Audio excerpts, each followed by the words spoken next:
This episode is sponsored by Cohesity. Cyber resilience isn't just about getting systems back online. It's about keeping your business operating when disruption strikes.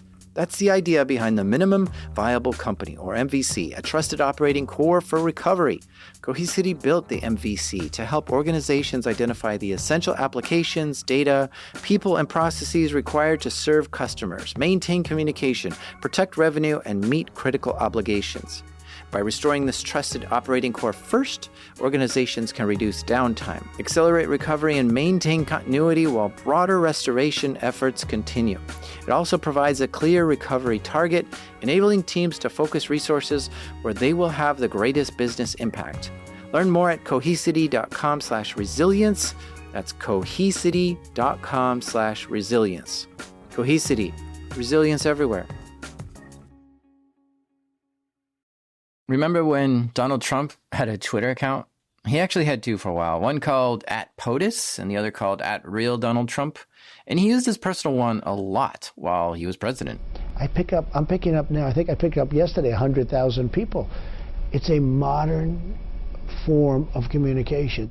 Of course, that was before his account got banned. He sent thousands of tweets while in office. He had over 80 million followers, and that put him as the 7th on the list of the most followed Twitter accounts, sandwiched between Lady Gaga and Taylor Swift. But he's tweeted tens of thousands of times more than both of them, and he tweets more than anyone in the top 10. Twitter was his mouthpiece for so many things. Secretary of State Rex Tillerson learned he was fired at the same time the rest of the world did, on Twitter. The president issuing this tweet suggesting that he is ready to leave Walter Reed this evening. He's feeling much better and ready to go back to the White House. The president has a habit when he sees his advisors and cabinet secretaries even saying something in public that he doesn't like. He has a habit of rebuking them over Twitter. Social media is the way to go. I've got over 100 million people watching, and social media to me is the way to go. It's a fast way of getting the word out. With all that power and influence, I sure hope he practices good security so that his Twitter account doesn't get hacked, especially after saying things like this. Nobody gets hacked. To get hacked, you need somebody with 197 IQ, and he needs about 15% of your password, right? That statement is actually pretty ironic because Trump's Twitter account was hacked into 3 times that we know of. And in this episode, we'll hear from the guys behind one of those hacks. These are true stories from the dark side of the internet. I'm Jack Rhysider. This is Darknet Diaries.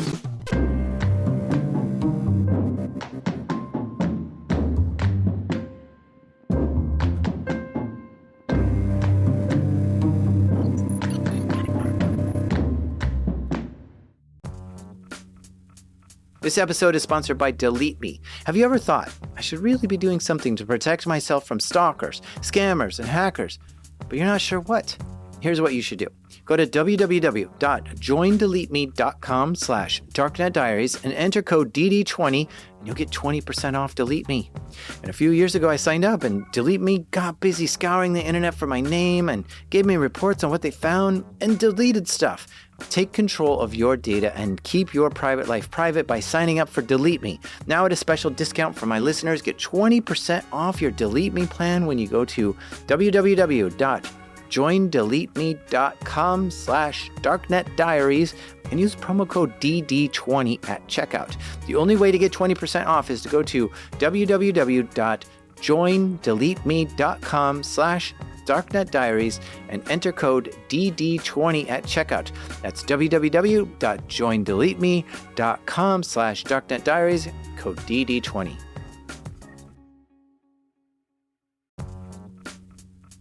This episode is sponsored by SpyCloud. Everyday stolen identity data like credentials, session cookies, PII, and more flows through criminal underground markets. Most companies don't know what's been exposed until it's too late. For the last decade, SpyCloud has existed for one reason: to disrupt cybercrime and end criminals' ability to profit from stolen data. That mission has never been more urgent. SpyCloud's latest idea has been to recapture darknet data from successful phishes, infostealer malware, combo lists, and breachers to put it to good use. They transform it into automated identity threat protection using advanced analytics and AI to protect workforce, consumers, and supplier identities from authentication bypass, session hijacking, account takeover, ransomware, and fraud. Don't wait to become the headline. Find out what criminals already know about your organization. Get your free Darknet exposure report at spycloud.com/darknetdiaries. That's spycloud.com/darknetdiaries. The first time that we know of Trump's Twitter account getting hacked was in 2013. Someone got in and tweeted out some Lil Wayne lyrics. They posted, quote, "These hoes think they classy. Well, that's the class I'm skipping," end quote.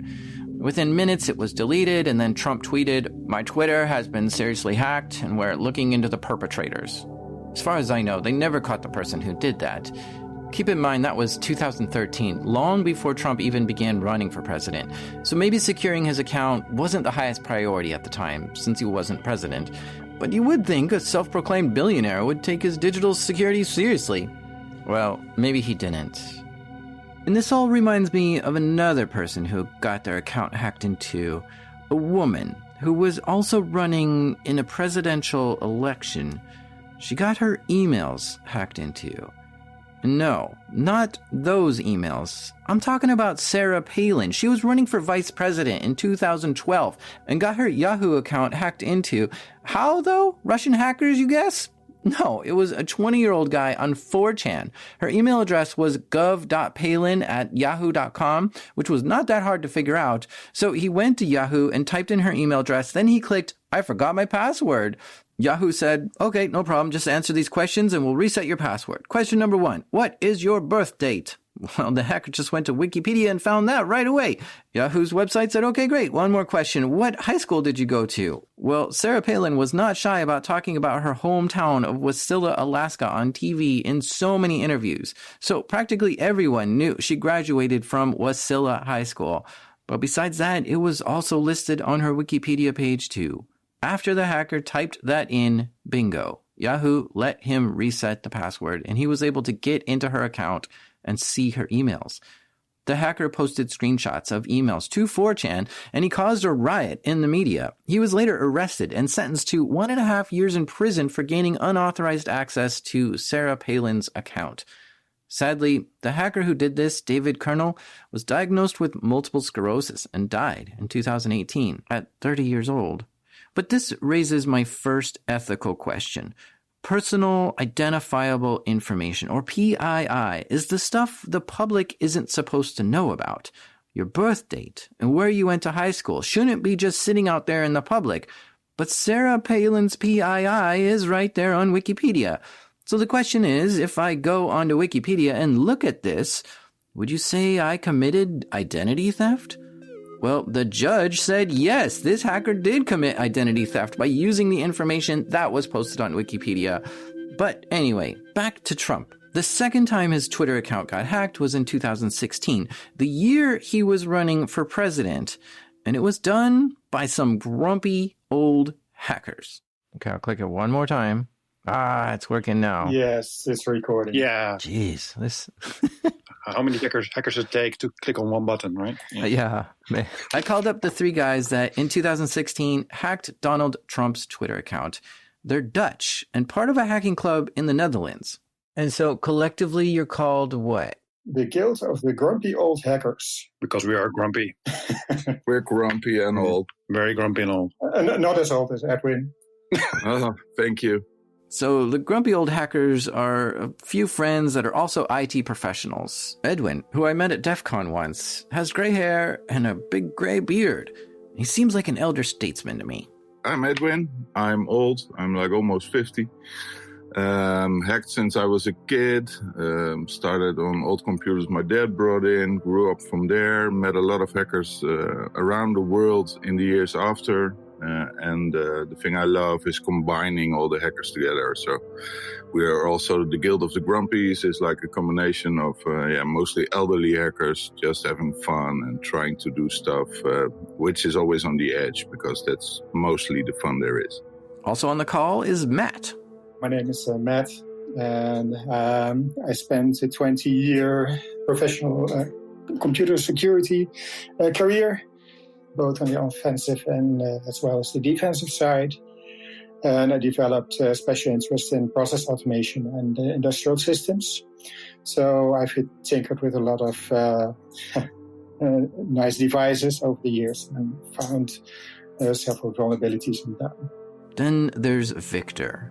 So my name is Victor. I'm a security researcher. I've been doing responsible disclosures. So I like to find problems, vulnerabilities, configuration errors in systems, and then try to track the owner of the system or the organization and then notify them. It grew from a little hobby and almost an entire day job.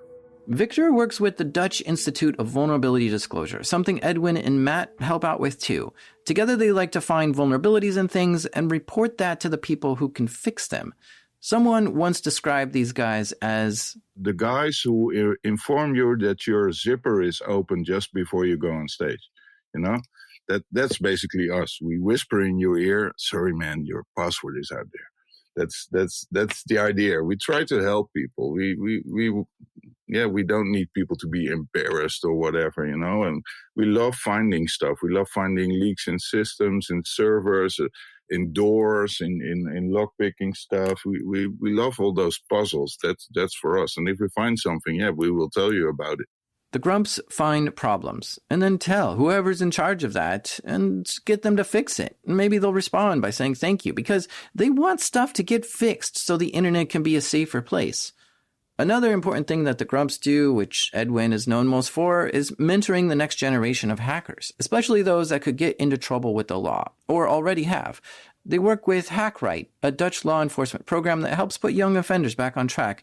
The goal is to recalibrate their skills for ethical hacking. We see a lot of kids who go in the wrong side when they, for instance, find a database with credit card information or something. Try to tell people about it, and when we hear about it, we try to steer them in the right direction. So do a vulnerability disclosure to the company. Like if you stumble onto a database, don't sell it on the dark web. Instead, let that company know that there's a problem with their security and keep it between you and them. And that's the grumpy way. But the grumpy way and ethical hacking can have some gray areas. Here's a question for you, my listener. Suppose these grumpy hackers find your password out there. Should they test it first to see if it's valid before telling you it's out there, or just tell you that they found it? Or here's another one. Should they test it on other accounts that you also have too, to let you know that, hey, not only did we find your password, but we know for sure it works on these 4 accounts?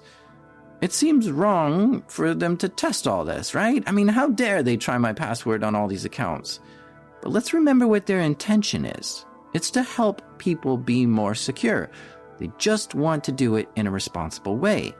And so I just wonder if it's possible to trespass responsibly?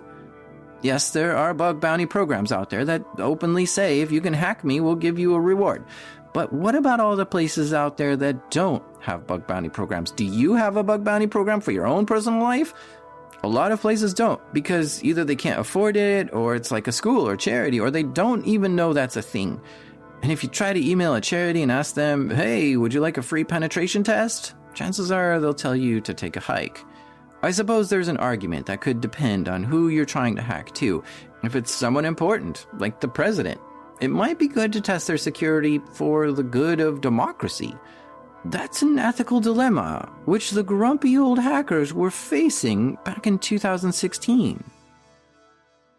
It all started when they got together and went to a security conference. We were at a conference called BrewCon in Belgium.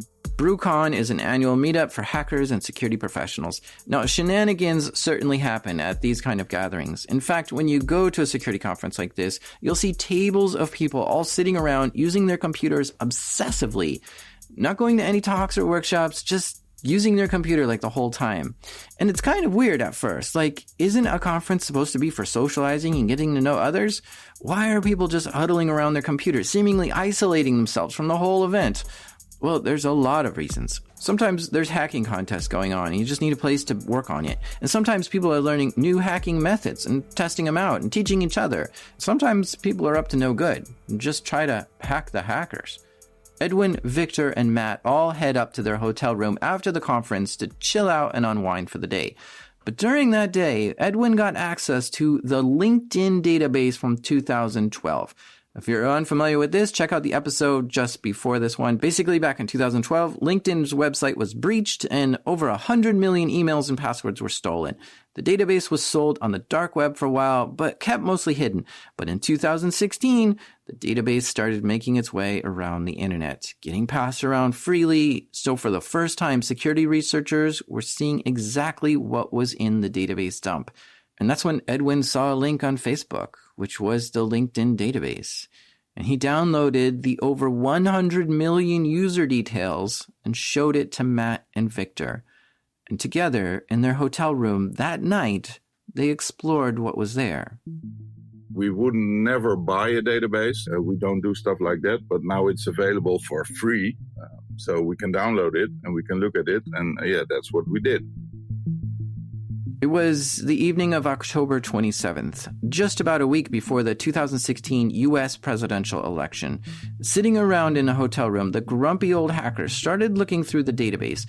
At first, they were just looking around for their own names to see if it was in this database and if the password was cracked or accurate or what. Then they started looking for other people they knew. We saw a lot of people we know in there. So we tried to warn them, call them, send them messages. Your password is in there. Change it immediately if you don't, etc., etc. Okay, so the data stolen from the LinkedIn breach was usernames, email addresses, and SHA-1 hashed passwords. Now, hashed passwords aren't passwords. It's what the password looks like after it goes through an algorithm. It takes some footwork to figure out what these passwords were. Unfortunately, LinkedIn wasn't salting their passwords, which is a way to make cracking passwords harder.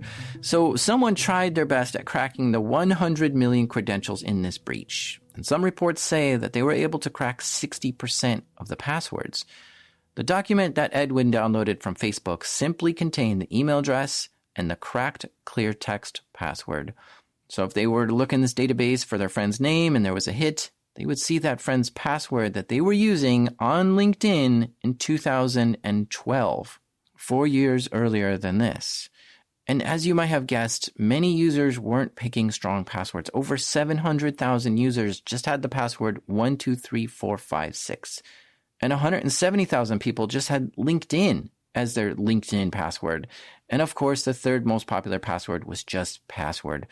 Those are bad passwords. And these grumpy geeks were taking upon themselves to educate everyone they knew about what they were seeing in this database dump. So they sent out emails to friends and family showing them that their password from 4 years ago is now visible for everyone in the world. Because if they were using that password anywhere else, it should also be changed. And they expanded their search to just people they knew of.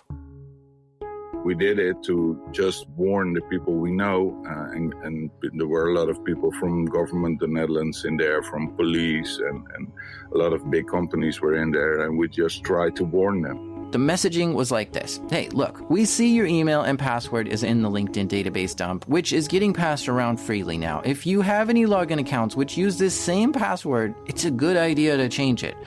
Victor says people were glad to hear from him. Most were very grateful because credential stuffing was not such a big topic in 2016, but it was going on.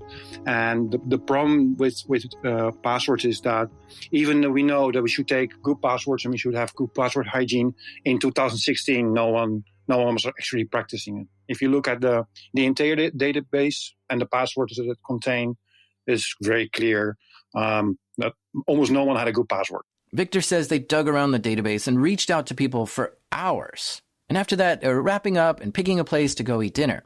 But then Donald Trump passed on the television because it was election year, and he was just on the television. So that was the cue for Matthijs. Let's see if he's in there, or how many Trumps are in there anyway. Matt checked for Donald Trump in the LinkedIn database. Literally grabs the DonaldTrump.com domain. And they said, hey, Trump is in here as well. Okay, so they grepped or searched this text file for anything that matched Trump.com. And there were a lot of hits. The first name on the list was an employee at marina.trump.com. This was a casino that Donald Trump owns in New Jersey. But it racked up more debts than profits, and Trump sold it in 2011 for a significant loss. The next hit was for a person with a plaza.trump.com email address. The Trump Plaza was another casino in New Jersey that totally closed down due to losses, leaving 1,300 employees out of work.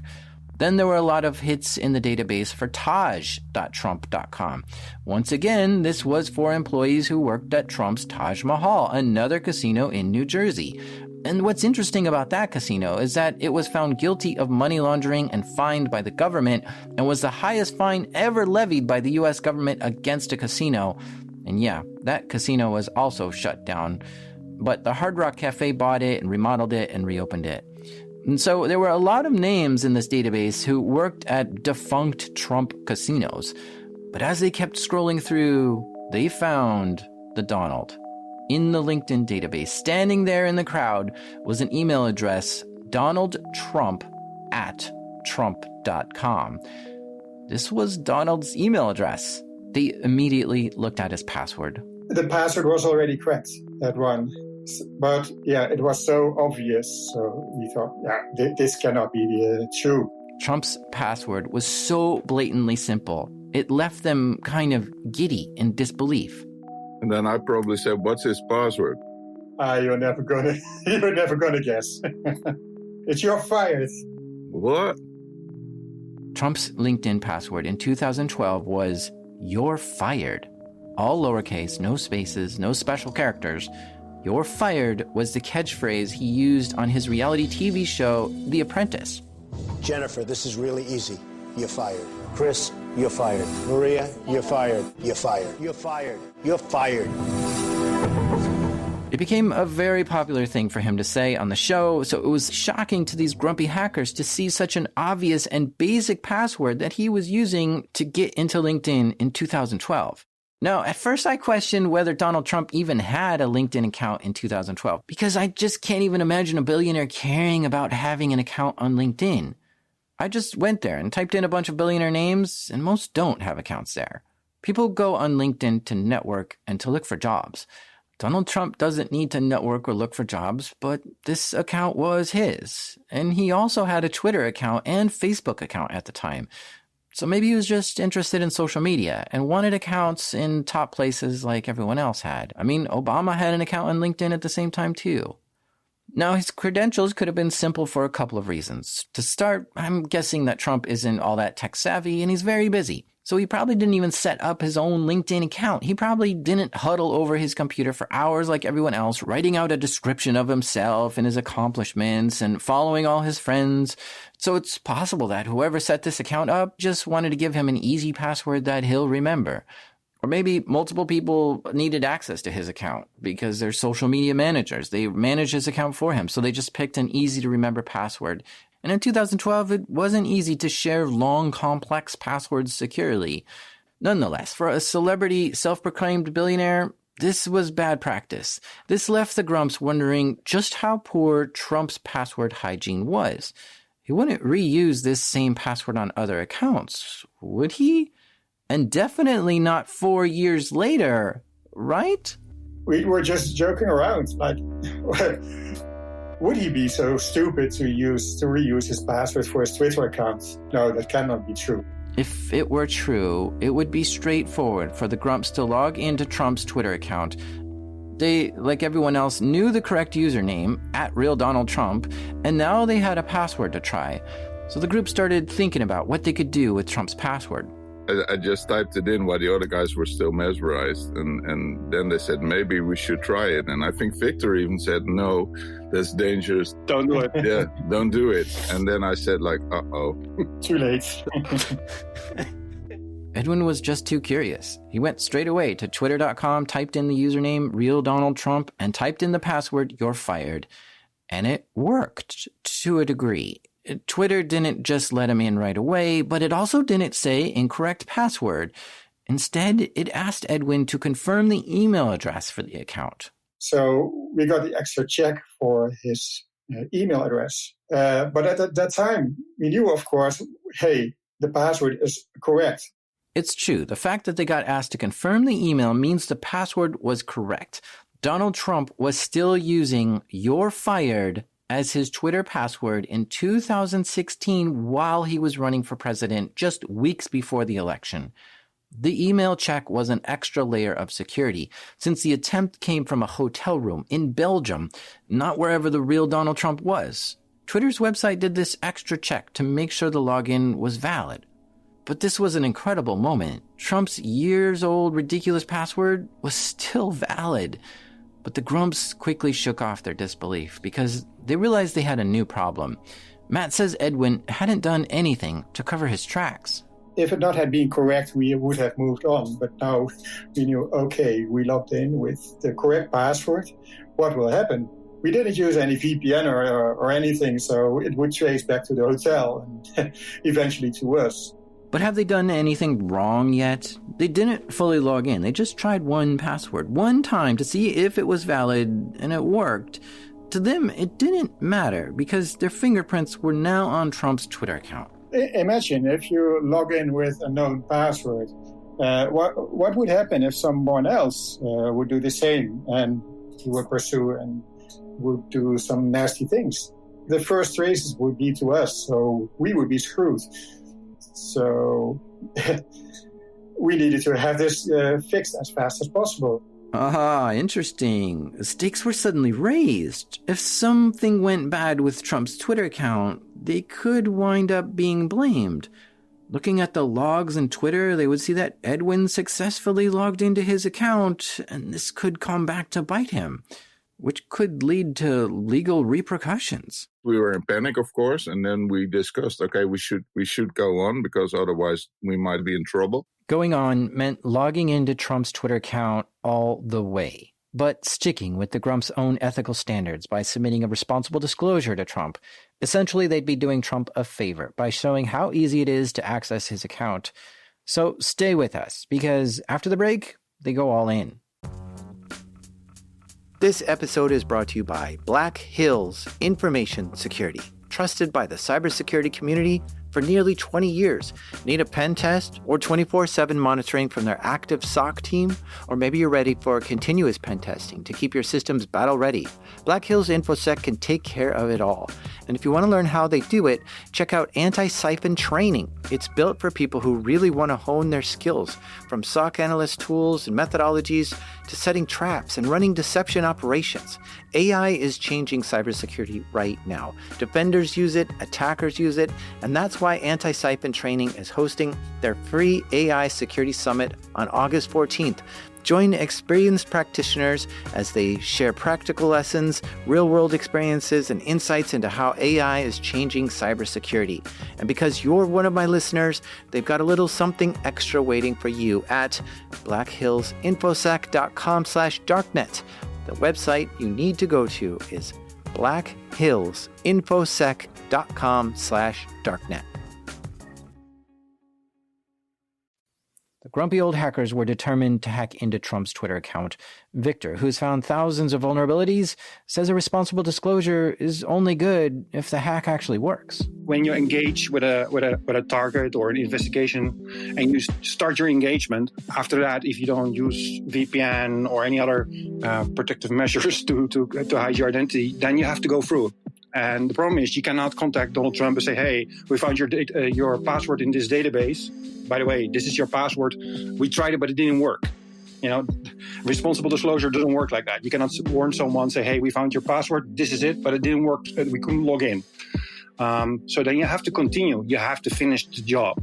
So now their dinner plans were canceled. They were on a mission to find the email address connected to Trump's Twitter account and hack into his account.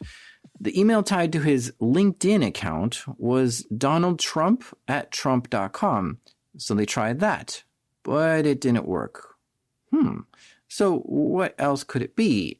They started doing some OSINT, open source intelligence gathering, to try to figure out what other email addresses he uses. And they were able to find a few other email addresses.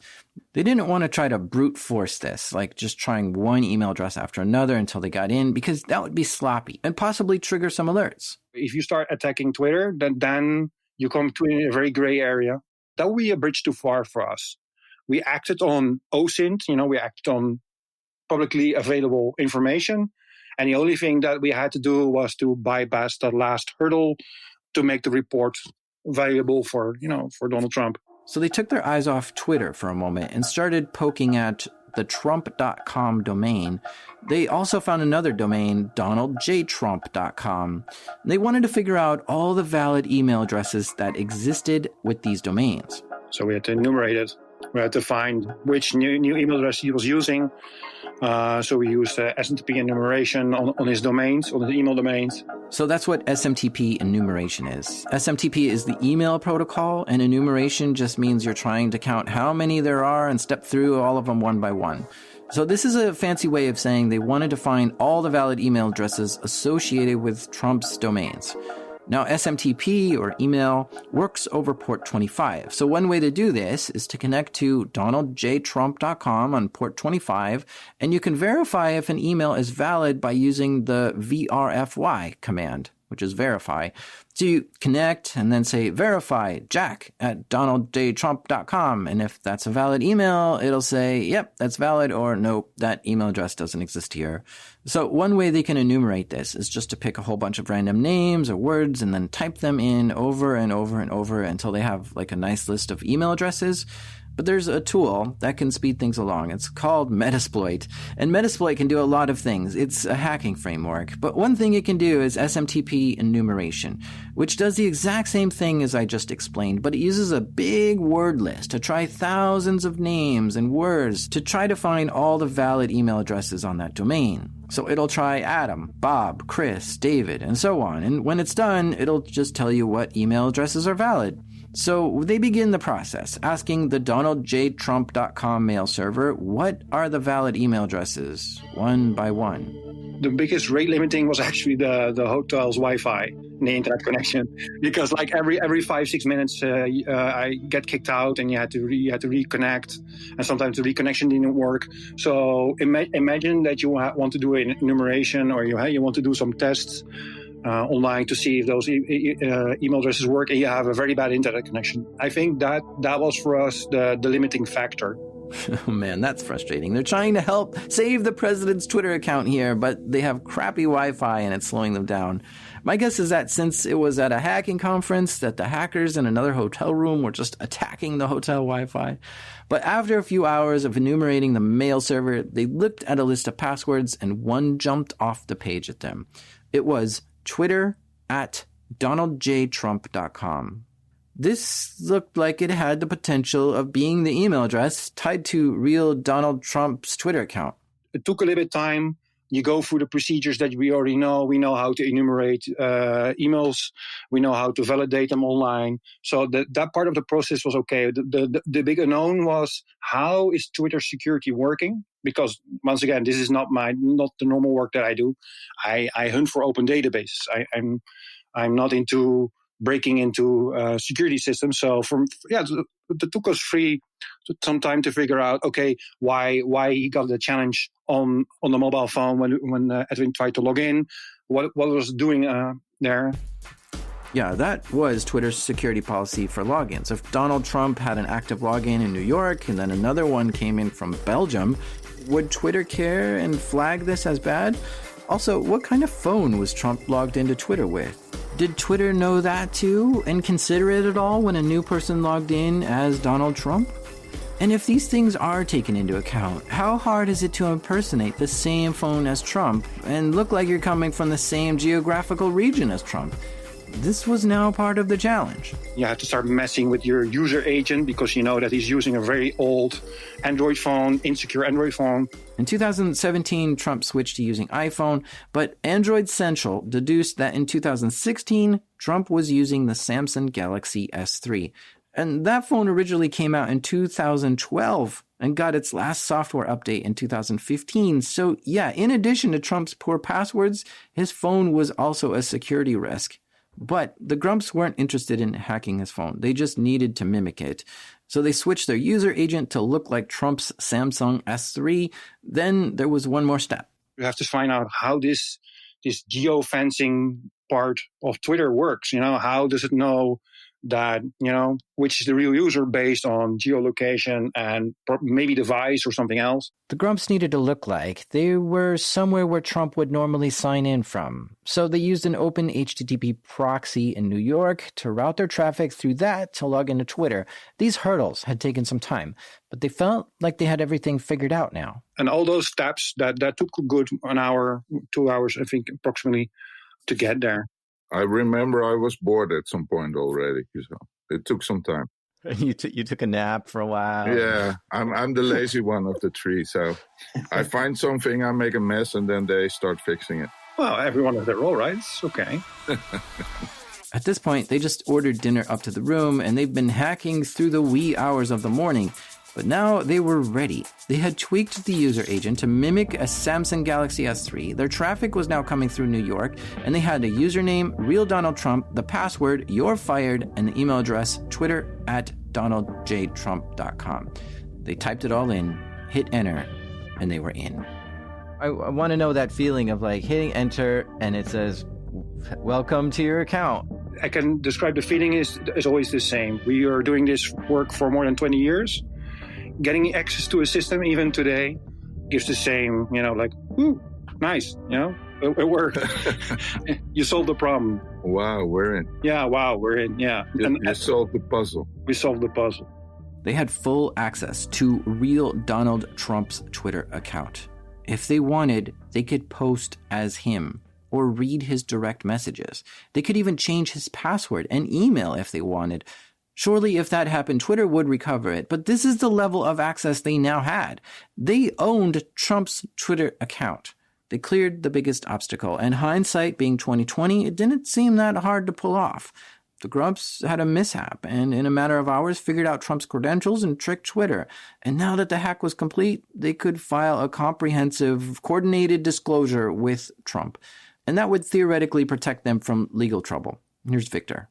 And now comes the responsible task of documenting everything, writing, the responsible disclosure email, explaining to someone with hardly no experience with computers or, security, explaining what the issue is, what he can do about it, what has to be checked, what has to be changed.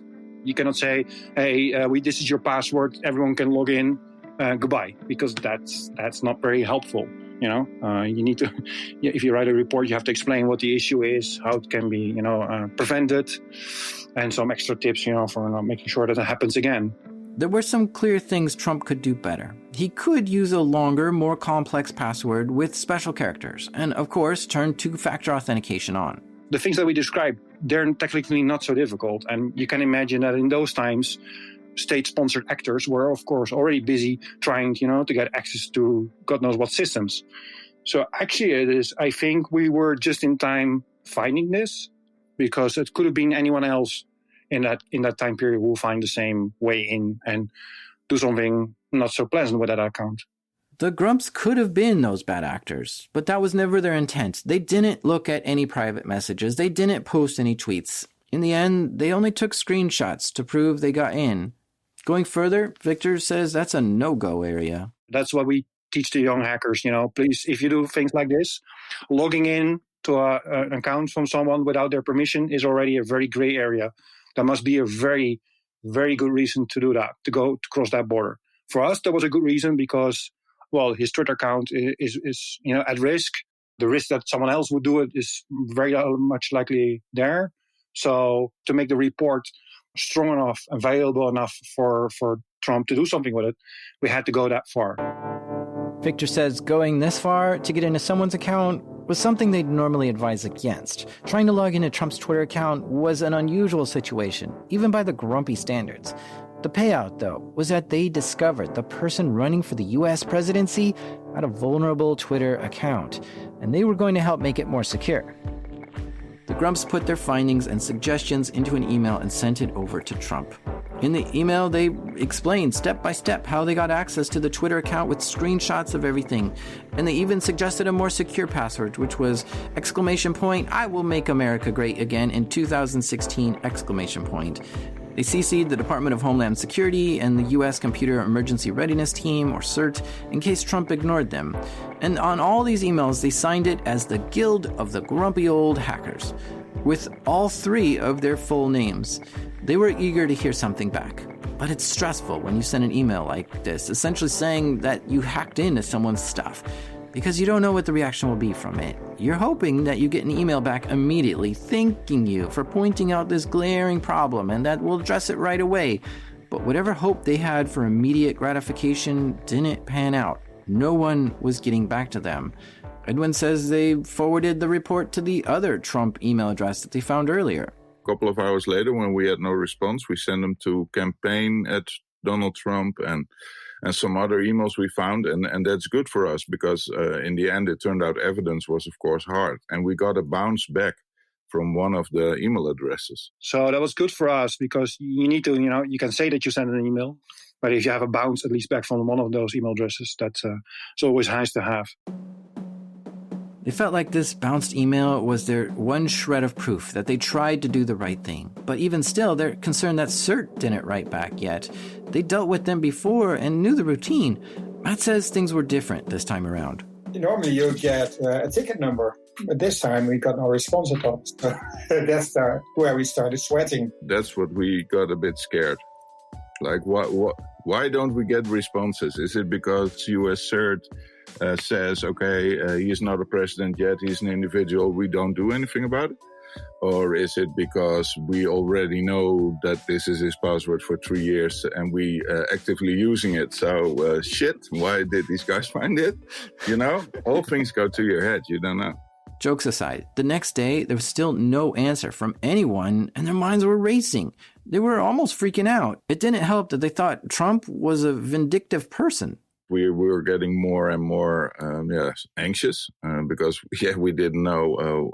We know he's vengeful, so we were a bit scared. Victor points out the situation was a result of an unfortunate coincidence. They hadn't planned to hack Trump. It just sort of happened. And the past would have been looked different if, for example, if Mark Zuckerberg would be on the television at that moment. We should have looked for Zuckerberg. We could have missed this completely. It was just random. It had to be like that. It also had to be like him. I don't know why. As Edwin puts it, if Trump was better with his passwords, they wouldn't be in this mess. And it's still stupid because I think he was already hacked on Twitter in 2013. Well, probably he had the same password, so he must have changed it then. And why is it now, again, in 2016, the same password? Is it coincidence? Did he just do that because he was in campaign and somebody else needed to go to his Twitter account? Or is he so lazy that the new password he had was too difficult, so he put it back to his old one? You never know. The fact of the matter is that was the password. So, we were in trouble. The next day, impatient from the lack of response from people in the U.S., they reached out to the Dutch National Cybersecurity Center. They worked with the NCSC in the past and knew they had contacts with U.S. agencies.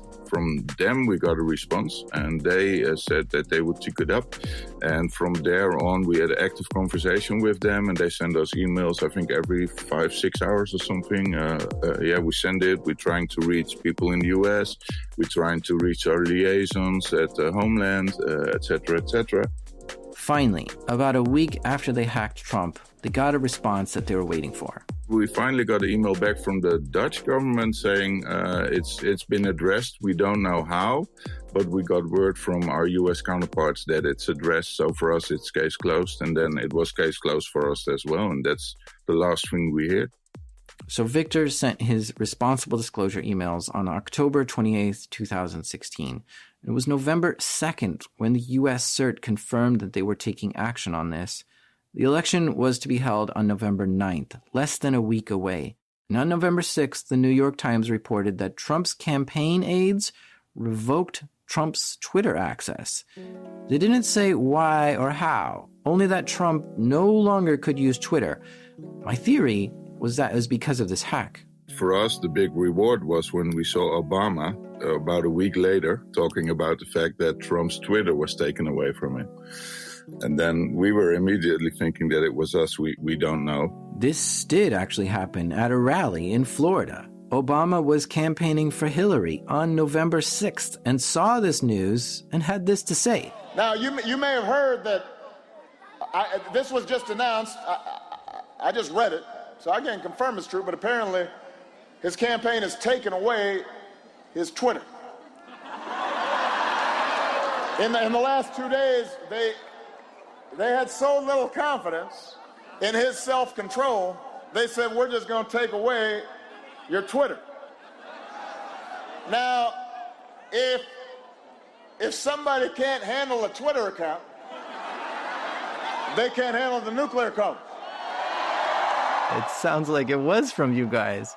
Yeah, probably, but we don't know for sure. There are, of course, a lot of people who don't believe this story, you know, and for us to see Obama laughing about it on TV and telling him that if you can't handle Twitter, you can't handle nuclear codes, yeah, for us that was a bit of a appreciation moment. They never did hear anything from Trump or the U.S. CERT directly from this event. They didn't hear anything from Twitter either. Victor had some suggestions for Twitter about this. He tweeted that verified Twitter accounts should have better security. We start asking also to Twitter, please, for verified accounts or for U.S. officials that are, running an election. Those Twitter accounts need to be protected standard with two-factor authentication, and other things. Other things like password reset protection. Edwin agrees that influential accounts need good security. People with a blue check mark behind their box are people that a lot of people listen to or look up to. So if their account got hacked and it's been used for misinformation or whatever, it shouldn't be possible. So you must enforce some stricter security on those accounts if you can. That's what it's all about for the Grumps. Securing the internet to block digital abuse. They'll never really know if Twitter specifically responded to the Trump hack or took heed to Victor's tweets. It's just been a one-way conversation so far. There's always old men shouting at the cloud. Grumpy old men. Yeah, grumpy old people shouting at the cloud. And sometimes at work. There's one thing you need to understand. If you do responsible disclosures on this kind of level, it is very common that they will use your signal or they will see your notification and they will do something about it and they will not mention you. Leading up to the 2020 U.S. election, Twitter said in a September blog post that they were now forcing election-related accounts with weak passwords to switch to stronger ones. This meant at least 10 characters and a mix of letters and symbols. Twitter also made password reset protection a default setting.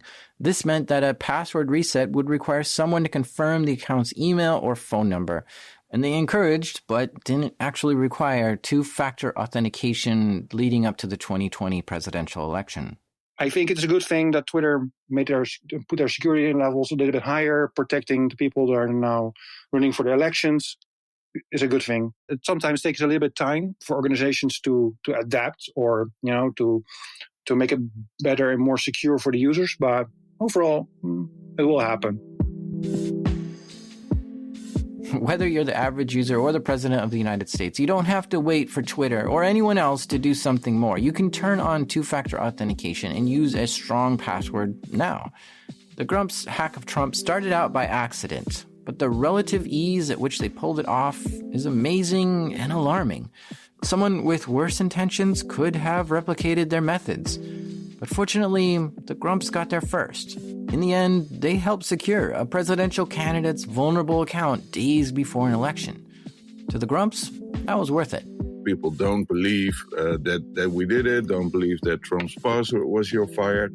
We've got the evidence we've got, we showed it and we were in his Twitter account a couple of days before the election. I think he knows. Also, if you read the email, it's very clear. It's only to be helpful, just to prevent other people to do something bad with it. And I think we did the right thing. Did they do the right thing, though? Was this really ethical? Trump did not give them permission, so that did cross a line. But then their intentions mattered. And their intentions were to contact the proper authorities to resolve this privately and as quickly as possible. They clearly stood out in the open and took credit for this. They didn't try to hide from anything or anyone. And I guess part of the reason they never got in any trouble was because they were transparent and reported everything they had done in their disclosure. I've met Edwin in person in Las Vegas in 2019. All these guys had their real names and contact information all over the reports they submitted. And because they've been in the US since then, it would have been easy for them to be arrested if they were actually criminals. But nobody did arrest them, which tells me they did do the right thing. I want to turn around and take one last look at what happened here. LinkedIn was breached in 2012. The database dump was posted publicly for anyone in 2016, and that's where Trump's password was. But the first time Trump's Twitter was hacked was in 2013, a year after the LinkedIn breach. So I just wonder if someone saw his password in that breach, and that's how they logged into Twitter then. And if so, why didn't he change his password in 2013? But either way, this is just the story of one person who was hacked due to the LinkedIn database dump. I know for certain there were other people who were victims too. I mean, there were millions of people in that database dump. And most of their stories probably didn't have happy endings. Like, how many people also had PayPal logins with the same email address and password? It's nice that the Guild of the Grumpy Old Hackers were willing to help. But Victor here. Victor really sparks my curiosity because his Twitter bio says he's done 5,789 responsible disclosures, or as they're calling them now, coordinated vulnerability disclosures. And specifically, disclosure number 5,780 is a doozy. So crazy that it started an international investigation where Victor was the person of interest. You've got to hear that story, but we're out of time. So this is where we'll pick up in the next episode. See you in 2 weeks.